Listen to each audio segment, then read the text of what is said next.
নমস্কার, সোজা সাপটা সুব্রতয় আপনাদের স্বাগত জানাই। গতকাল তৃণমূল কংগ্রেসের ডাকে আগামী 2026-এর বিধানসভা নির্বাচনকে কেন্দ্র করে নেতাজি ইন্ডোরে মেগা সম্মেলন হয়ে গেল। এবং দেখুন, সেই সম্মেলনে কে কি বক্তব্য রেখেছেন, মমতা বন্দ্যোপাধ্যায় কি বলেছেন, অভিষেক বন্দ্যোপাধ্যায় কি বলেছেন, আপনারা বিভিন্ন ইলেকট্রনিক্স মিডিয়ায়, সোশ্যাল মিডিয়ায় আপনারা সেগুলো দেখেছেন। কিন্তু আমি যে বিষয়টা নিয়ে আপনাদের সামনে আজকে কথা বলতে আসলাম সেটা হচ্ছে, অনুষ্ঠানের মেন কেন্দ্রবিন্দু মমতা বন্দ্যোপাধ্যায় থাকলেও প্রধান আকর্ষণ কিন্তু অভিষেক বন্দ্যোপাধ্যায় ছিল।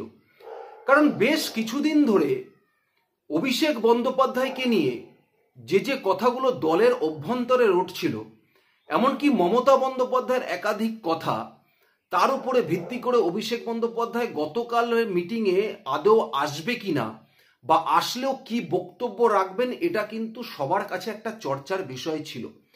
যদিও অভিষেক বন্দ্যোপাধ্যায় গতকাল আসলেন, টানা 17.5 মিনিট তিনি বক্তব্য রাখলেন এবং যে বক্তব্য রেখেছেন আপনারা সবাই শুনেছেন।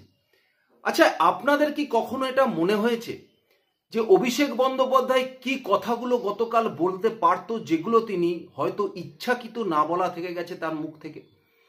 আচ্ছা, অভিষেক বন্দ্যোপাধ্যায়ের মুখ থেকে গতকাল আপনারা এরকম কোনো কথা কি শুনেছেন যে আমিও এই দলের একজন কর্মী, মমতা বন্দ্যোপাধ্যায় এই দলের নেত্রী, মমতা বন্দ্যোপাধ্যায়ের নির্দেশই এই দলের শেষ নির্দেশ, মমতা বন্দ্যোপাধ্যায় যা বলবে কর্মী হিসাবে আমি সেই কাজটাই করব? একবারও অভিষেক বন্দ্যোপাধ্যায়ের মুখ থেকে আপনারা এই কথাটা শুনতে পেয়েছেন? দেখুন, আমার কাছে একাধিক ভিডিও আছে যেখানে এর আগে নবজোয়ার যাত্রা থেকে শুরু করে লোকসভা নির্বাচনের প্রচার থেকে শুরু করে একাধিক জায়গায় অভিষেক বন্দ্যোপাধ্যায় যখন প্রচারে গেছে, সেখানে মমতা বন্দ্যোপাধ্যায় শেষ কথা দলের, মমতা বন্দ্যোপাধ্যায় যা বলবে অভিষেক বন্দ্যোপাধ্যায় কর্মী হিসাবে সেটাই পালন করবে, অভিষেক বন্দ্যোপাধ্যায় বারবার বলেছেন। কিন্তু গতকাল যে মেগা সম্মেলন ছিল, যেখানে কর্মীরা এসে এই কথাটাই অভিষেক বন্দ্যোপাধ্যায়ের কাছ থেকে শুনতে চাইছিল, কারণ মমতা বন্দ্যোপাধ্যায় বহুবার তার বিধায়কদের নিয়ে বৈঠকে বলেছেন 26 অব্দি দল আমিই দেখব, আমি যা বলবো সেটাই শেষ কথা। সেখানে দাঁড়িয়ে অভিষেকের মুখ থেকে কিন্তু এই কথাটা একবারও শোনা যায়নি। যেখানে দাঁড়িয়ে সুব্রত বক্সির বক্তব্যের মধ্যে দিয়ে তিনি প্রমাণ করে দিয়েছেন যে মমতা বন্দ্যোপাধ্যায় আমাদের সর্বশেষ নেত্রী, মমতা বন্দ্যোপাধ্যায় যা বলবেন সেটাই হবে, আমরা সেই পথেই চলবো, মমতা বন্দ্যোপাধ্যায়ের দেখানো পথেই আমরা চলবো। একবারও কিন্তু অভিষেক বন্দ্যোপাধ্যায়ের মুখ থেকে আপনারা এরকম কোনো কথা শুনেননি। কালকে অভিষেক বন্দ্যোপাধ্যায়ের এই বক্তব্যের মধ্যে থেকে আমিত্বটা বেশি বেরিয়ে এসেছে। দেখুন, গতকাল অভিষেক বন্দ্যোপাধ্যায় ওই মঞ্চে বলেছেন যে উনি বেঈমান নয়, উনি বিজেপিতে যাবেন না। এখন অবধি কোনো খবরে এরকম দেখায়নি যে যেখানে দাঁড়িয়ে বিজেপি অভিষেক বন্দ্যোপাধ্যায়কে নিতে চেয়েছে বা বিজেপিতে অভিষেক বন্দ্যোপাধ্যায় যাচ্ছে। কিন্তু তাহলে অভিষেক বন্দ্যোপাধ্যায়ের মুখ থেকে এই বেঈমান নয় এই কথাটা কেন আসলো, বা বিজেপিতে আমি চলে যাব বলে খবর প্রকাশ হচ্ছে এই কথাটা কেন আসলো? তার কারণ কোথাও একটা কালকে অভিষেক বন্দ্যোপাধ্যায়কে ওই মঞ্চে জোর করে নিয়ে আসা হয়েছিল, বা অভিষেক বন্দ্যোপাধ্যায় নিজে থেকে এসে এটা বলবার চেষ্টা করেছিল যে আমার সম্পর্কে যে কথাগুলো রটছে, যে কথাগুলো মূলত তার দলের লোকজনই রটাচ্ছে, সেটা যে সর্বৈব মিথ্যে কথা বা সর্বৈব ভুল, এটাই অভিষেক বন্দ্যোপাধ্যায় ওই মঞ্চে দাঁড়িয়ে বলে গেলেন। অভিষেক বন্দ্যোপাধ্যায় বেঈমান নয়, অভিষেক বন্দ্যোপাধ্যায় বেঈমান এই কথাটা বিজেপি তো বলেনি, এই কথাটা অন্য দলও বলবে না। তাহলে এই কথাটা নিশ্চয়ই তৃণমূল কংগ্রেসের মধ্যে থেকেই কোনো না কোনো নেতৃত্ব বা নেতারা এই কথাটা বলছে বলে সেটা অভিষেক বন্দ্যোপাধ্যায়ের মনে হয়েছে। বা এই যে মমতা বন্দ্যোপাধ্যায় এর আগে বারবার এই যে কথা বলেছেন আমি একা ডিসিশন নেবো, আমি যা বলবো সেটাই শেষ কথা, বা অভিষেক বন্দ্যোপাধ্যায়ের লোকজনের কাছ থেকে সিকিউরিটি তুলে নেওয়া, অভিষেক বন্দ্যোপাধ্যায়ের লোকজনের পদ থেকে সরিয়ে দেওয়া, এটা অভিষেক বন্দ্যোপাধ্যায় মুখ্যমন্ত্রীকে তো বলার চেষ্টা করেনি। যেখানে দাঁড়িয়ে মুখ্যমন্ত্রীকে এইটা বুঝিয়ে দিয়েছে আমি শুভেন্দু অধিকারী বা মুকুল রায় নয়, আমি কিন্তু বেঈমান নয়। কারণ মুকুল রায় আপনার সাথে বহুদিন দল করেছে, শুভেন্দু অধিকারী আপনার সাথে বহুদিন দল করেছে, শুভেন্দু অধিকারীকে আপনি একাধিক মন্ত্রিত্ব দিয়েছেন, একাধিক জায়গায় পর্যবেক্ষণ করেছেন, মুকুল রায়ের হাতে আপনি দল ছেড়ে দিয়েছেন, তারপরেও তারা বেঈমানি করেছে, কিন্তু আমি বেঈমান নই। আমার গলা কেটে দিলে মুখ্যমন্ত্রী মমতা বন্দ্যোপাধ্যায় জিন্দাবাদ স্লোগানটাই বেরোবে। সুতরাং এই যে কথা, এই কথাটা উনি পুরোপুরিভাবে মমতা বন্দ্যোপাধ্যায়কে উদ্দেশ্য করেই যে বলেছে এই বিষয়ে কোনো সন্দেহ নেই। এবং তার সঙ্গে সঙ্গে শুধুমাত্র মমতা বন্দ্যোপাধ্যায় নয়, মমতা বন্দ্যোপাধ্যায়ের সাথে তৃণমূল কংগ্রেসের যারা পুরনো দিনের নেতৃত্বরা রয়েছেন, যাদের ক্ষেত্রে অভিষেক বন্দ্যোপাধ্যায় মনে করছে যে এরা তৃণমূল কংগ্রেসে আগামী দিনে আমার কম্পিটিটর, তাদেরকে উদ্দেশ্য করেও কিন্তু অভিষেক বন্দ্যোপাধ্যায় এই কথাটা বলেছে।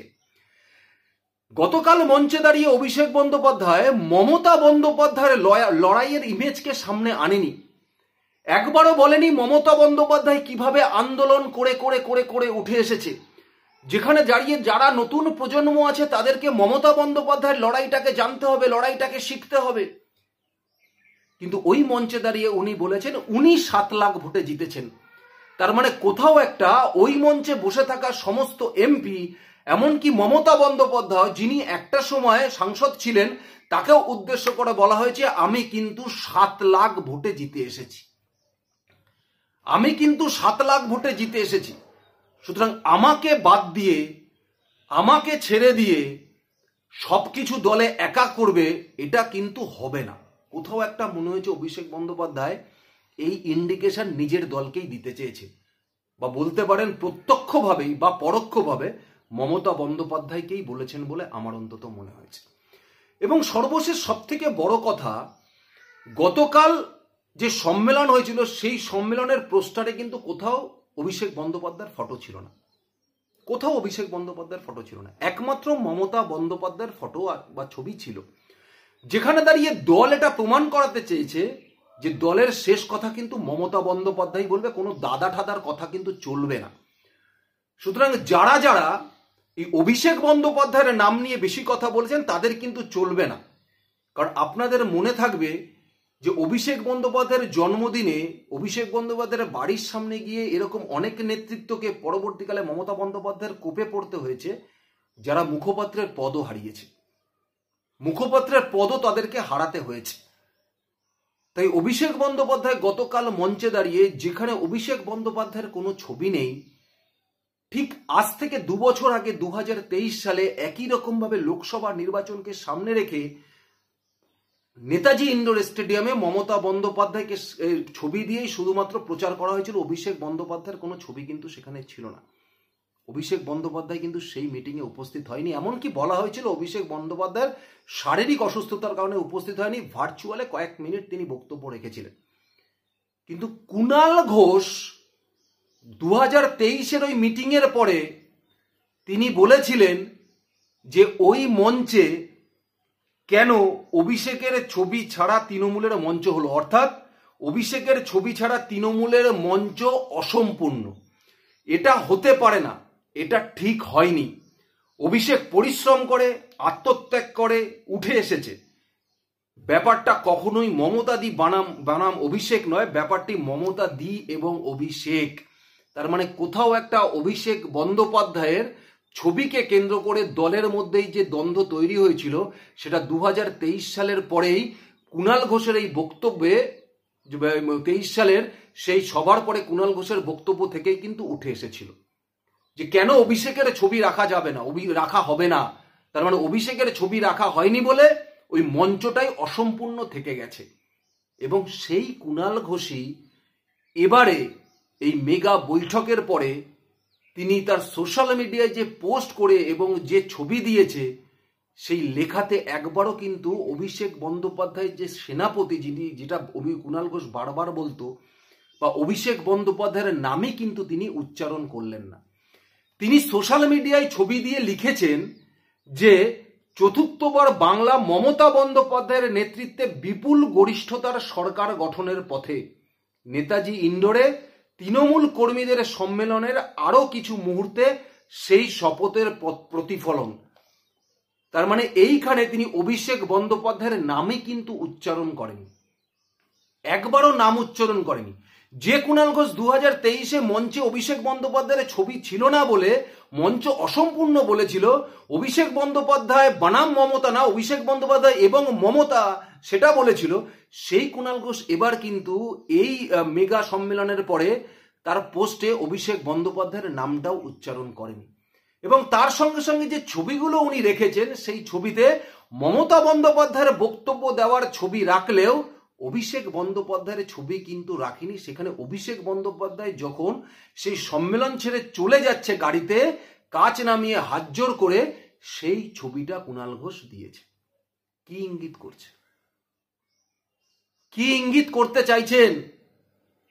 দেখুন, যারা রাজনীতি নিয়ে চর্চা করবেন না তারা হয়তো এগুলো নিয়ে ভাববেন না, কিন্তু যারা চর্চা করবেন তারা কিন্তু এই ছোট ছোট জিনিস, ছোট ছোট কথা, এক একটা ফটোর মধ্যে থেকেই অনেক কিছু উপলব্ধি করতে পারবেন যে আগামী দিনে পশ্চিমবঙ্গের রাজনীতিতে, বিশেষ করে তৃণমূলের রাজনীতিতে কি হতে চলেছে।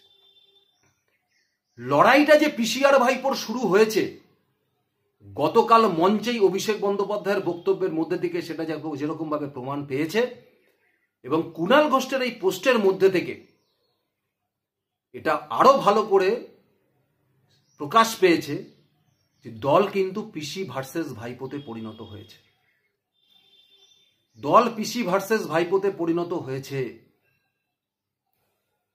এবং মমতা বন্দ্যোপাধ্যায় 2026-এর নির্বাচনে তার পুরনো টিম, যারা দীর্ঘদিন মমতা বন্দ্যোপাধ্যায়ের সাথে আছে, যারা অভিষেক বন্দ্যোপাধ্যায়ের প্রতিদ্বন্দ্বী হতে পারে, তাদের অভিষেক বন্দ্যোপাধ্যায় সরিয়ে রাখতে চাইলেও এই মুহূর্তে মমতা বন্দ্যোপাধ্যায় তাদের কিন্তু সরিয়ে রেখে নির্বাচন করাবে না।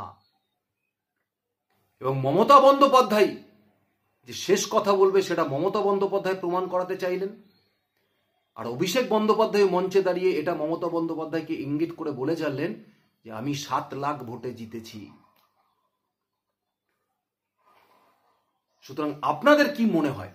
আপনারা হয়তো শুনেছিলেন আমার যে বক্তব্য বা আমার যে কথা আপনাদের সামনে রাখলাম, আপনাদের কি ধারণা হয় অবশ্যই আমাকে কমেন্টস বক্সে জানাবেন। ধন্যবাদ, নমস্কার।